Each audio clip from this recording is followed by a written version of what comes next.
Thank you. Who or what do you think of when I utter the words Latino immigrant?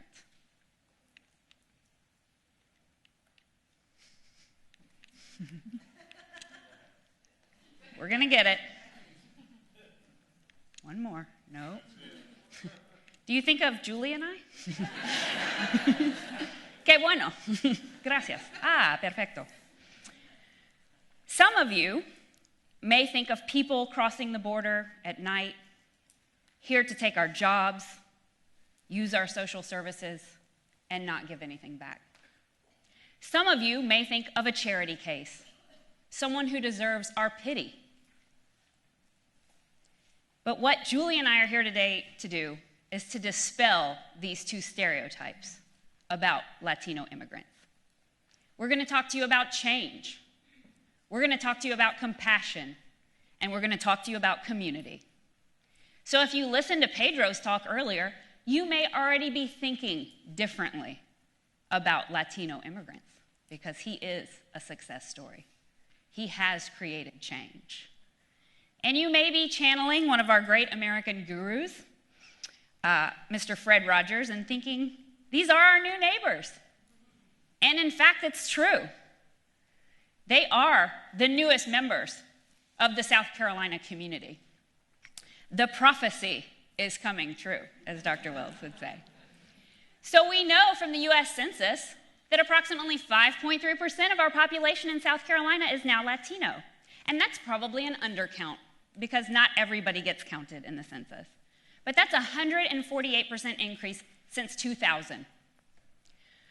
We have in South Carolina the fastest growing Latino population in the United States. The prophecy is coming true. What comes with Latino adults are Latino children. We have had 192% growth in the past 10 years of Latino children. And who has those Latino children? Latino mothers. And as a Southern woman who was raised by some very other strong Southern women, I can tell you, if mama ain't happy, ain't nobody happy. And guess what? In South Carolina, it's hard to be a happy mom. And here's why. We already know that if we come from the United States, if we come from South Carolina, if we're familiar with our healthcare system, it's hard to understand it. We don't know if we're going to go to the doctor and pay $20 copay. We don't know if we're going to pay $140, if we're going to have to spend $922 in the emergency room one year, or $1,200 the next year, like Dr. Lovelace talked to us about. We do know that reproductive health, and specifically women's reproductive health, is a taboo topic in the state of South Carolina. We have been told in this past year that South Carolina women do not care about contraception. We have been told in the past year that our women's public health issues detract from other public health issues in our state. Dr. Solaney will tell you that's true, right? Look at the data. It shows in the data. South Carolina is ranked 42nd out of 50 states in women's health care. Approximately 20% of women are underinsured. We know from Dr. Lovelace's talk that we're at the bottom of 17 countries that are developed in infant mortality. Well, guess what, folks? South Carolina is at the bottom of the 50 states in infant mortality. We know that we're not doing well in maternal mortality either, and here's why. A third of women get no prenatal care during the first 3 months of their pregnancy. That's when we can get them into system, see if they have other problems like diabetes or high blood pressure, infections, and get them the treatment that they need so they and their infants can remain healthy. We also know that this epidemic of women's reproductive health being a taboo topic is a national problem. We hear, oh, we want all mothers and babies to be healthy. But I'm going to dispel one of those myths about immigrants using our social services right now. No new immigrants to the state of South Carolina are using Medicaid. Medicaid is the federal program that you heard about that pays for 60% of births in this state. You know how I know they're not using it? Because there's a federal law that puts an embargo on immigrants using social services for their first 5 years that they're in this country. That's if they're documented. If they're undocumented, they will never be able to use those social services. So they're not getting the care that they need. I also know that we were unable to reauthorize the Violence Against Women Act for the first time since 1994. We were unable to authorize that act because some people in this country feel that, we should all be protected from rape and domestic violence and we should have health care. Oh, unless you don't love the right person. Unless you live on a reservation. Unless your skin is the wrong color. Or unless you were born on the wrong side of an imaginary line. You don't count. So where do I come in? I'm a medical anthropologist, and I do cross-cultural research with pregnant women of Mexican origin. I work in a beautiful state in Mexico called Veracruz. It's a Gulf Coast state. I work inland, just like in Colombia. And I work with communities who send immigrants here to the United States to work. They're called sending communities. I also work in Colombia and in the upstate with communities that receive immigrants. We have jobs that they need. They're performing services for us, and they move here. This is where the women that I work with come from. These are communities I work in Mexico. The first picture shows a slum, basically. So what happens is people come down from the mountains, they come from the countryside in Mexico, and they come to bigger cities looking for work to provide a better life for their family. What they find when they get to the cities is there low-wage jobs, they can't afford the rent, and so they end up in shanties. So then they may move to another city for a better opportunity. They move to another state in Mexico for a better opportunity. And eventually they move to the United States searching for their piece of the American dream. We know that when they get here and send remittances back to Mexico, it improves their lives. The second picture up here is of a house with a stack of concrete blocks on the top. This is a family receiving remittances from the United States, and they're preparing to build a second level on their house. So look at the difference right there in those two houses. The third picture is of a group of people standing in line for social services in a community I work in Mexico. This is a traditional sending community where most of the men have left and immigrated to the United States, and there's only women left in the line. There's very few men. And that's traditionally what we see and what we think of are the men immigrating when we talk about immigration. But that's no longer the case. Now we know that women are migrating. Women are working to support their families here and in Mexico. And so in a pilot study that I did, I took some averages. What's going on with these different families? The women who are still living in Mexico and the women who come here to the United States to create a better life for their family. Well, we know that the average family in Mexico is a family of 3 in my study. Here's why people come to the United States. The average annual income for this family of 3 in my study is $5,700. And the average amount of prenatal care that a woman gets in her pregnancy is slightly over 5 visits. That's considered adequate. In the US, we have a family of 4. The annual income is 3 times greater than the family in Mexico at $17,000 a year. But these women are receiving less prenatal care, just under 5 visits, and that's actually considered inadequate. Why? Number one, in Mexico, they have social services for women of low income. They all qualify. It's not like here where they don't qualify for Medicaid. So they all get social services. They get free birth control. That's why it's a family of 3 instead of a family of 4. They're having more kids here, because guess what? We're not talking about birth control here. We're not giving it away, that's for sure. And so let me tell you a story of a woman in my study to kind of explain this. We're going to call her Carla. Carla and her partner immigrated from Mexico. They left 3 children behind with her mother. They currently live here outside of Columbia in a poor neighborhood with their 2 children. Carla and her partner both work. They both pay taxes. They are not eligible for the services that our taxes pay for. They are living off of $1,100 a month. When I interviewed Carla during her 4th month of pregnancy, I said, "Hey, Carla, have you been to any prenatal exams?"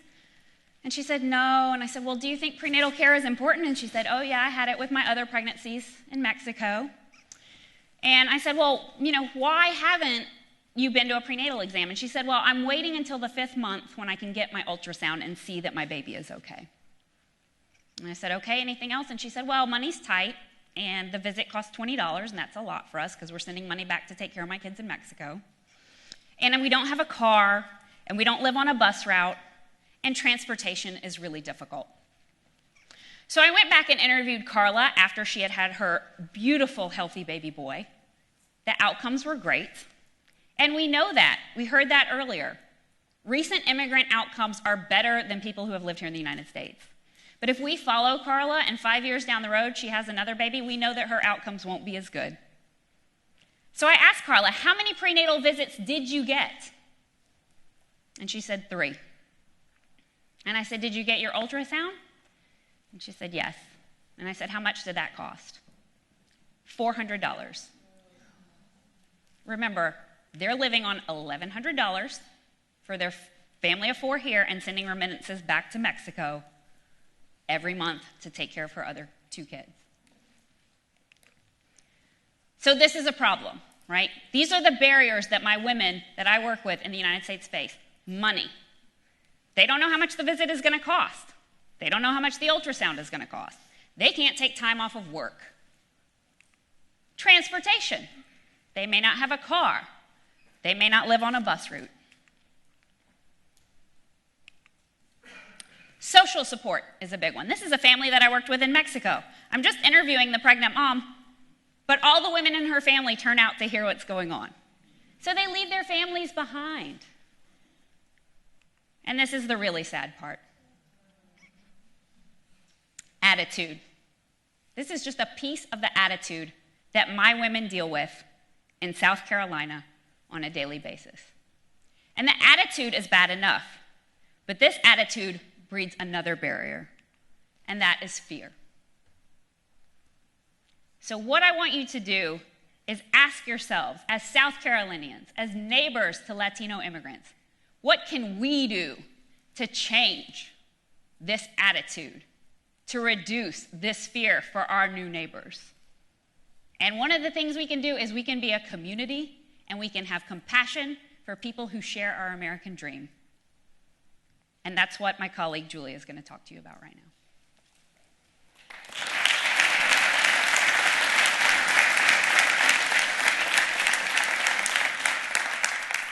So good afternoon. I'm going to test your Spanish skills. Buenas tardes. Buenas tardes. That was actually better than the good afternoon. So I could really do this talk in Spanish, right? And you'll all get it? All right, good.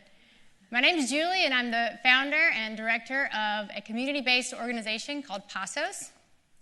PASOs means steps in Spanish, and we have 4 components to the work that we do. That one wasn't supposed to show up.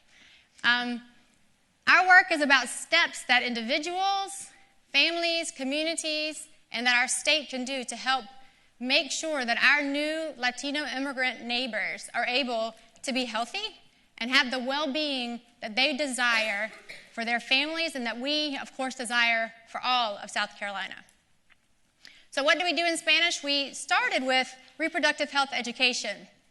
PASOs began in 2005 after I did some research commissioned by our state health department to look at some of these barriers that Erica talked about and see how they were playing out in the health of Latino moms in the Midlands and also with organizations that really wanted to reach this population. Were they able to? And if not, what could be done to help them better reach the population?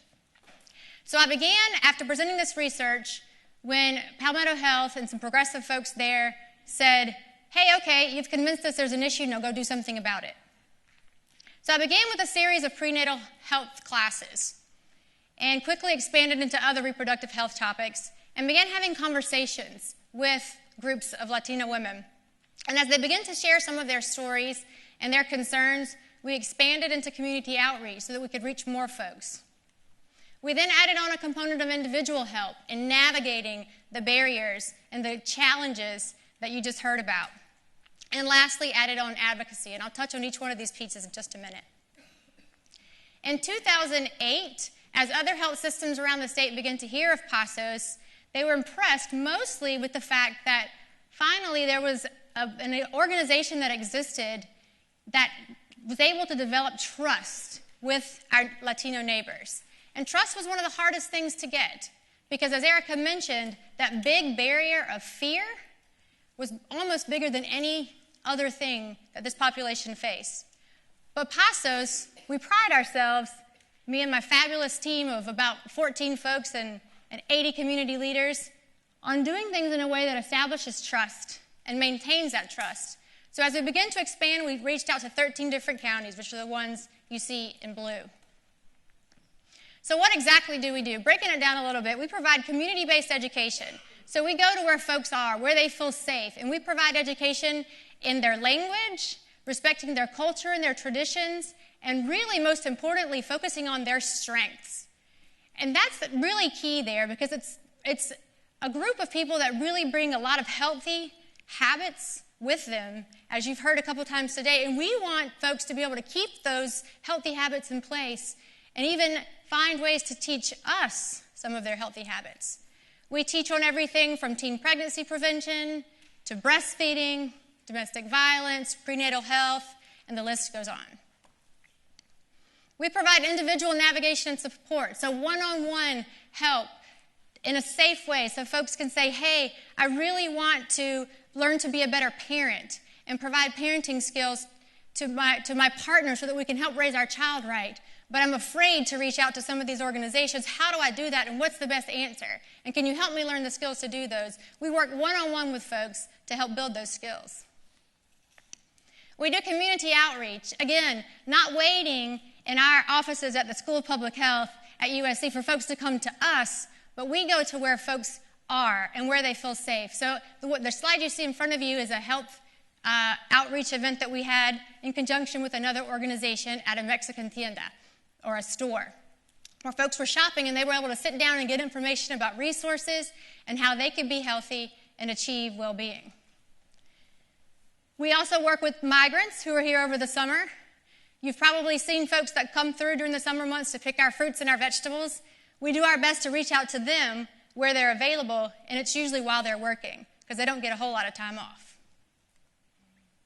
And lastly, I talked about advocacy. So we do advocacy in a couple of different ways. One, as you'll see in front of you, we sit down with leaders and decision makers in organizations across the state, and we try to help provide a bit more of the Latino perspective on things and how to reach this community and how to provide resources.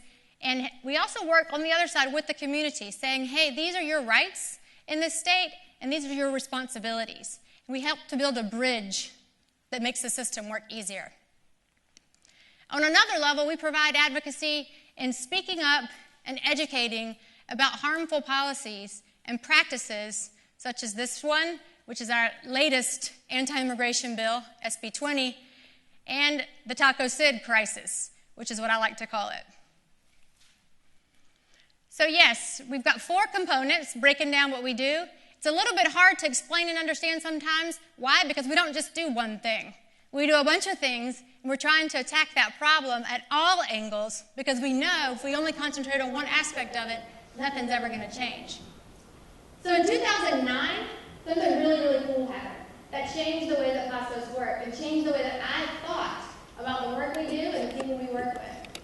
Our participants who had been receiving services from us, receiving outreach, receiving education, receiving advocacy, began to come to us and say, hey, we really like the work you do, and we want to be involved. And we're like, well, great, because there's not enough of us, so come on down. And in 2009, leaders, grassroots community leaders began to come forward and volunteer in PASOs. So now at the core of everything we do and every project we have teams around the state of grassroots community leaders that are still facing many of the barriers that Erica talks about, but that are standing up and saying, I want to volunteer to make a difference in my community, to make a difference in my new state of South Carolina, and in this country. So I'm going to tell you a little story about a woman named Daniela. She's not in this picture to protect her identity, but she did let us share her story. Daniela was born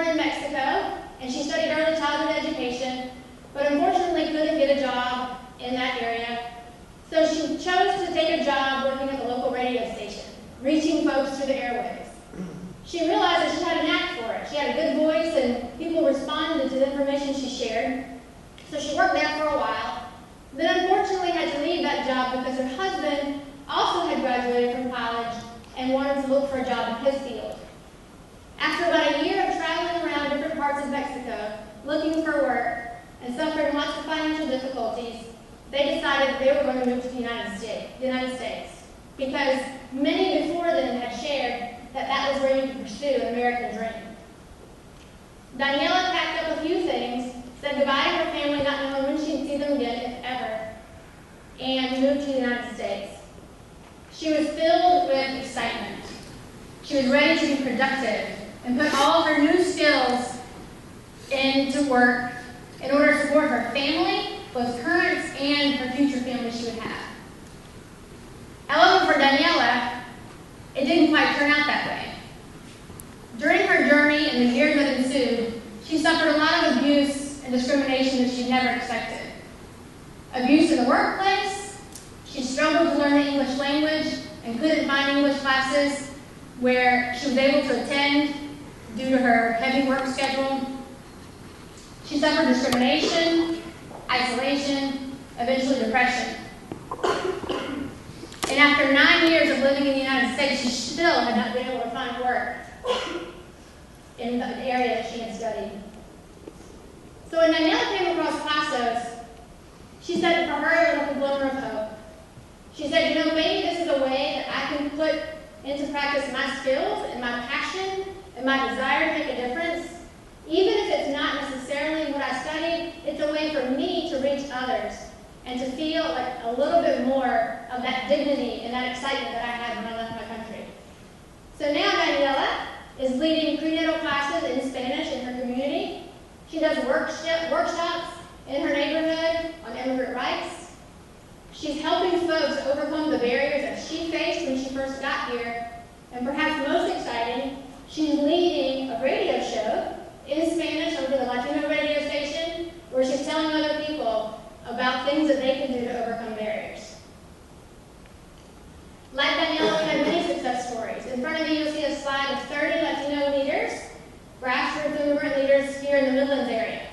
The cool thing about this group of people is that when we were recruiting for this group, there was all kinds of immigration stuff going on, lots of anti-immigrant sentiment. We were right between the first anti-immigrant bill that South Carolina passed and the second one. So there's a lot of fear, there's a lot of apprehension among the immigrant community. And we had told our funder that we were going to get 30 of these folks to come forward and stand up and be known and say, here, I'm ready to make a change in our community. We were a little bit nervous that we wouldn't even get 30. However, we had over 70 people come into our offices, dressed to the nines, with clean faces, with resumes, just to volunteer and say, I'm here and I want to make a difference in my community and in this state. Just like these folks, we've got 5 more teams around our state for a total of about 85 to 90 leaders just like them who are wanting to make a difference. So I'm going to leave you with a call to action. I'm going to ask you to consider doing one or more of the following 3 things. Number 1, get involved in PASOs. We love to have volunteers. We also need donations. And any donations that you give to us, you can feel sure that they're going to help an immigrant leader that wants to change our state for the better. Number 2, get involved in advocacy. Fight against some of these policies and these attitudes that are holding people back and not allowing families to achieve their optimal well-being. And number 3, if you're not quite ready to get involved at either of those levels, it's okay. There's still something you can do. Challenge your assumptions of what an immigrant is. Challenge your stereotypes and those of your neighbors and your family and your friends. And when you run across a Latino immigrant in your neighborhood, at your church, in the store, wherever it may be, think of the things that we told you. think about their dreams, their aspirations, the barriers they face, and their excitement of the opportunity